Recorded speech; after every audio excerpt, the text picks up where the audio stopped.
different parts of the flowering plant. Here it is the calyx or the sepals, the green color epicalyx is present, and the colorful petals.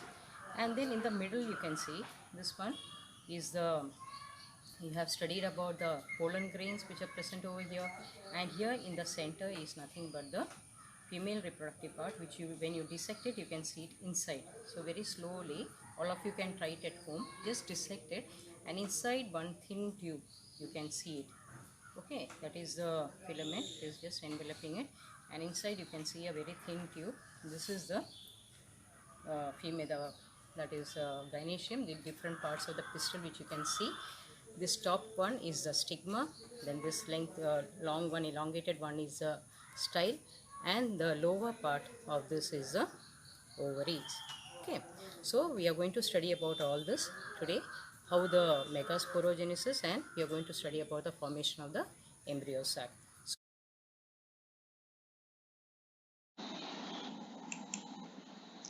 So let's start the chapter, sexual reproduction in flowering plants.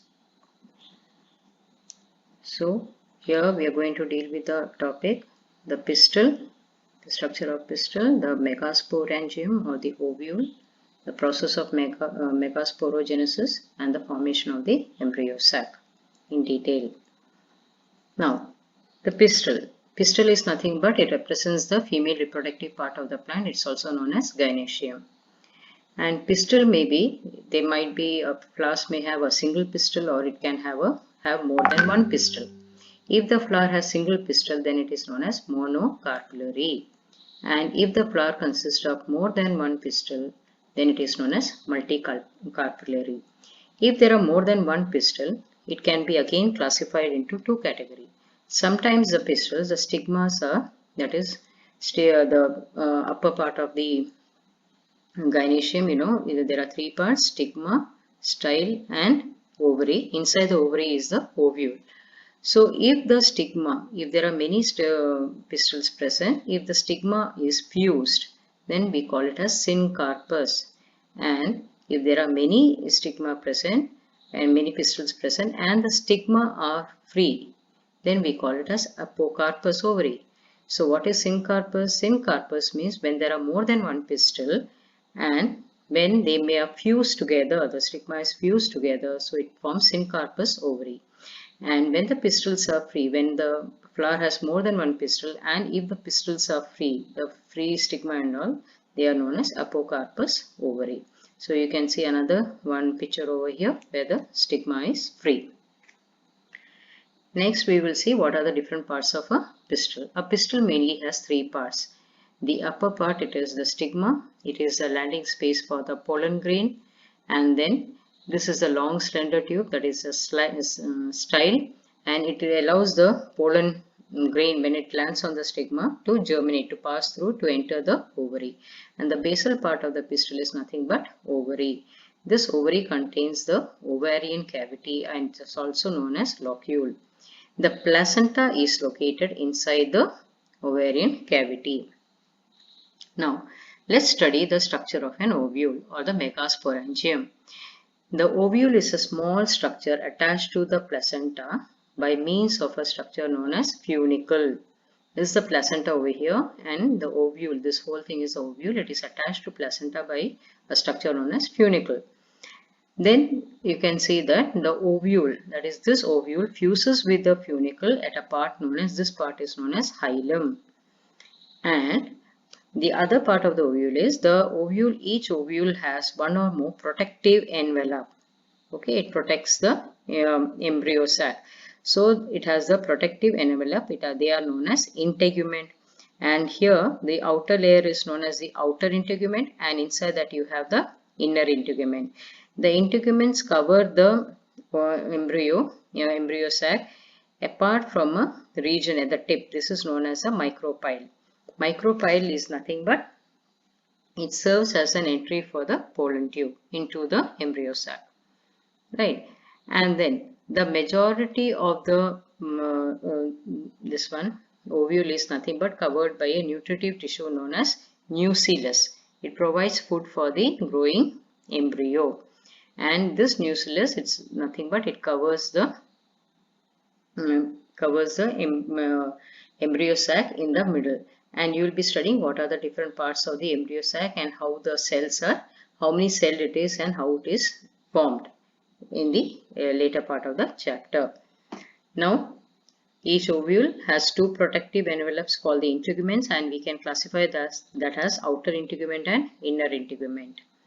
Now, at the tip is a small opening called the micropyle, and micropyle, I told you, it allows the entry of the pollen tube. Now, opposite the micropylar end is the chalaza, that is the basal end. Here, this is known as the chalaza and this is the micropylar end. This is the basal part of the ovary. Okay. Next one, enclosed within the integuments is a mass of cells called the nucellus, which is a nutritive tissue. It gives food for the growing embryo. Cells of the nucellus have abundant preserved food materials.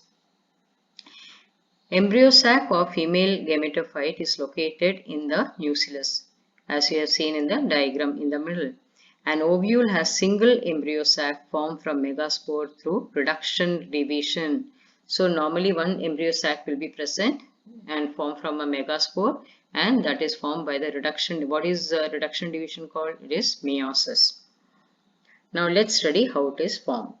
The formation of megaspore from the megaspore mother cell is known as megasporogenesis.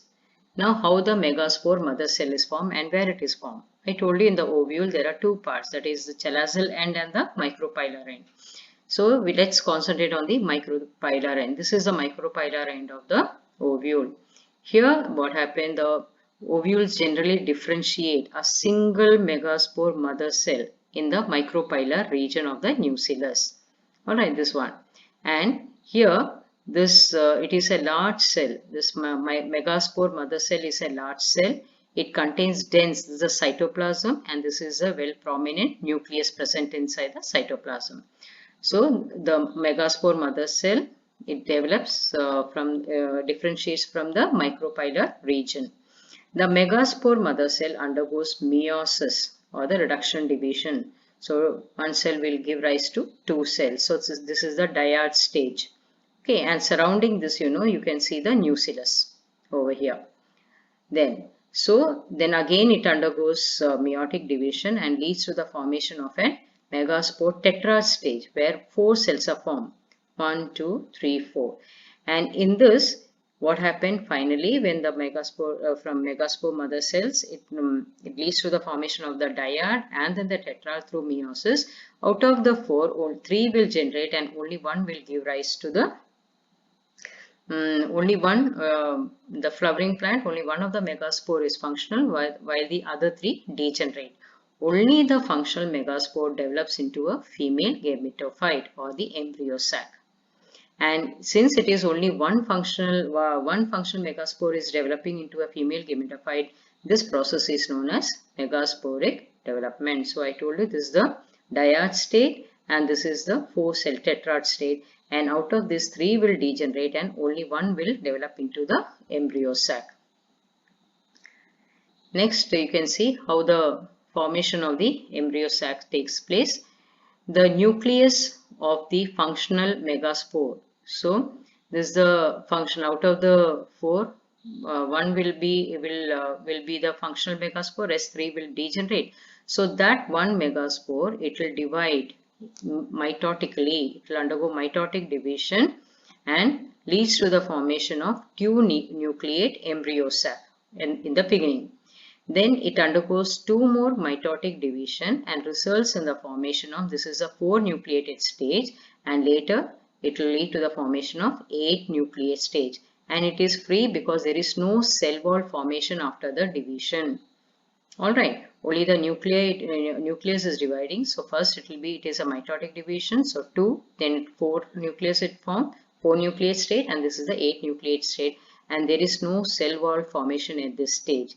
The cell wall will be formed only after this 8 nucleate stage during the process of megasporogenesis. Now, you can see, as I told you, the 2 nucleate state, 4 nucleate state, and this is the 8 nucleate state. There is no wall formation. After the 8 nucleate state, cell walls are formed. leading to the organized formation of the female gametophyte or the embryo sac. This is the embryo sac, and let's see how it is formed.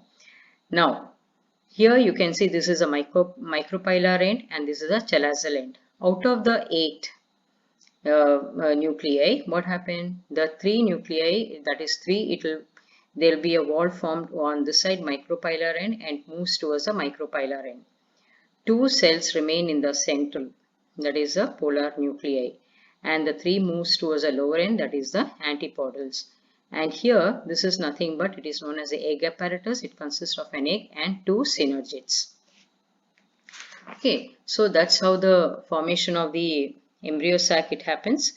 Next one, you can see the egg apparatus. Let's concentrate on the egg apparatus. This is the final organized embryo sac which you can see here. This is the chalazal end and this is the micropylar end, and I told you the 2 polar nuclei in the middle in the central cell, large central cell. Now here in the micropylar end, this is the egg apparatus. It consists of the egg and 2 synergids, and then you can see on the chalazal end 3 nuclei. The wall is formed between that, and 3 nuclei will be formed, and these are nothing but the antipodals. Then 6 of the 8 nuclei are surrounded by the cell wall and organized into cells. The remaining 2 nuclei, that is the remaining 2 nuclei, this is known as the polar nuclei, are situated below the egg apparatus in the large cell. This is a large cell and egg is present. That is the polar nuclei is present in this. There is a characteristic distribution of the cells within the embryo sac. You can see very clearly chalazal end and the micropylar end, and this is the egg apparatus, consists of egg and 2 synergids. The egg apparatus consists of the 2 synergids, and the egg, the synergids have, that is this synergid, it has a special cellular thickenings at the micropylar tip. This is a micropylar tip. I told you it is a region through which the pollen tube enters the embryo sac. So it has got the cellular thickening at the micropylar tip called the filiform apparatus. This is called the filiform apparatus, which play an important role in guiding the pollen tubes into the synergid. The 3 cells at the chalazal end, 1, 2 and 3. These 3 cells at the chalazal ends are called antipodals. The large central cell, as mentioned earlier, has 2 polar nuclei. So, how can you tell? What can you tell about the number of cells, and what is how many nucleus are there, and what is the nature of the cell?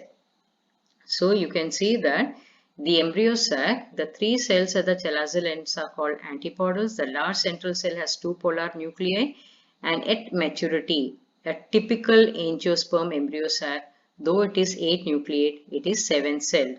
So once again, you can just look into the diagram.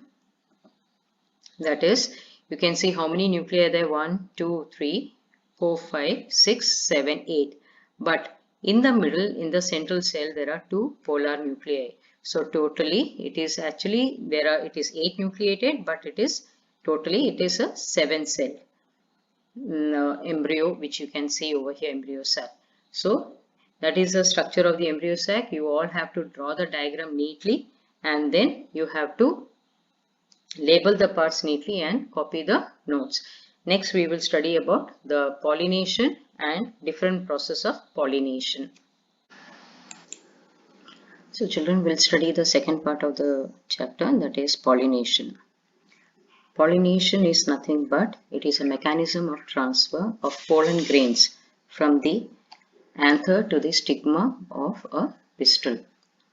So depending on the pollination or source of pollen, pollination can be divided into 3 types: autogamy, zytonogamy and xenogamy. So now let's understand what is the meaning of these 3 types of pollination. In autogamy, what happened, or it is known as self-pollination.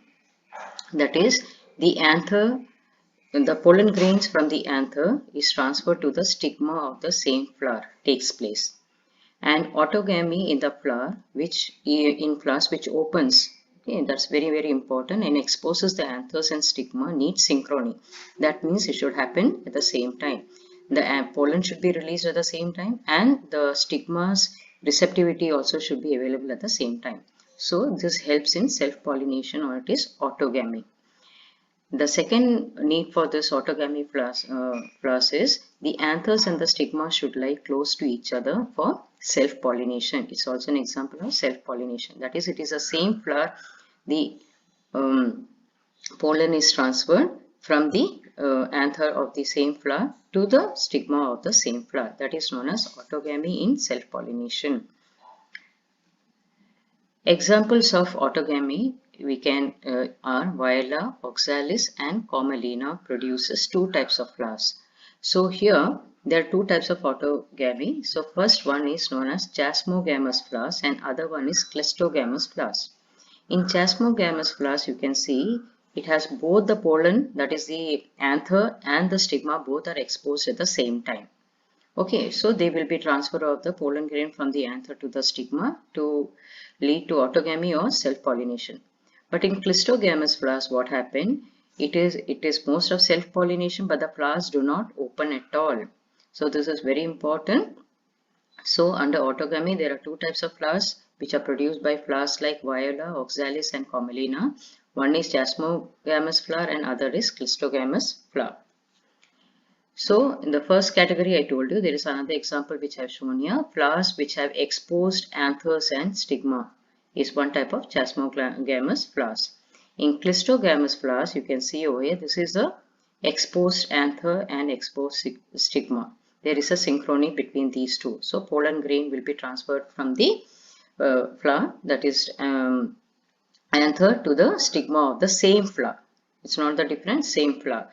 But you can see at the same time there is cleistogamous flowers, flowers which do not open at all. And in cleistogamous flowers, the most important is the anther and the stigma lies close to each other. And then in the cleistogamous flower, another important feature is the anthers dehisce in flower bud only. Okay, and the pollen grains come in contact with the stigma to affect the pollination. Another feature is cleistogamous flowers are thereby autogamous and there is no chance of cross-pollination. The flowers do not open at all, so it has to be self-pollination. They produce seed even in the absence of external pollinators. External pollinators like wind, water, insect, okay, bee and all that. So that is very important. This is an example of cleistogamous flower in Viola. Please learn the examples. Another kind of pollination is geitonogamy. Here what happened? The transfer of pollen grains from the anther to the stigma of another flower of the same plant. It is not the same flower but same plant, but it is flower number 1 to, that is, there is a transfer of anther from flower number 1 to stigma of flower number 2 of the same plant. And it is functionally cross-pollination and involves pollinating agents like butterfly, bees, wasp, ladybug, bird and all that. Genetically, it is autogamy. Why it is autogamy? Because it is the pollen grains of the same plant is getting deposited. So it is known as geitonogamy, this kind of pollination. The third category of pollination is xenogamy. Xenogamy is nothing but it is basically like a cross-pollination, transfer of pollen grains from the anther to the stigma of a different plant itself. There is a transfer of pollen grain from one flower to the stigma of another plant or another flower of the different plant. So this type of pollination brings genetically different types of pollen grains to the stigma. It need not be of the same plant, but the pollen grains can be from different species of plant, but only the pollen grain of the same species of the plant will be helping in fertilization. So you can see the three pictures over here. This is the wind pollinating agents which we are going to study in the next part. Wind pollinated flowers in the case of very small tiny flowers, that is wheat, rice and all. This is an insect pollinated flowers, example of that, where the anther, that is pollen grain, is transferred by butterfly or the wasp, and it is transferred to the stigma of the same flower or different flower. So these are the main agents of pollination in cross-pollination. So the first one I told you, what we have learned, this is the example of autogamous, that is the anther from the same flower is transferred to the stigma of the same flower. And here you can see there is a transfer of the pollen grains. This is a transfer of pollen grains from the anther of the same flower to the stigma of the same flower. Here there is transfer of pollen grains from one flower to the stigma of the another flower of the same plant. This is also self-pollination, because genetically it will be the same pollen grains which is causing the pollination, fertilization. Now here this is cross-pollination, the third category, or the xenogamy, where the pollen grains are transferred from one flower to the stigma of the flower of a different plant. So this is an example of xenogamy, and this is a picture to show the artificial pollination, where artificially the pollen grains are transferred from one flower to another flower. That is in hybrid varieties, which we had learned how to increase the food productivity, or in that artificial pollination is carried out. So you will be learning more about in the next class. I hope all of you have understood this clearly. Please write the notes in your classwork by looking at the slide, and then learn all the examples and the 3 different categories. Please learn it properly. And the examples for that is 3 types of pollination which I told you: autogamy, geitonogamy, and xenogamy. So we'll study more about different agents which are causing pollination in the next part of the chapter. Thank you.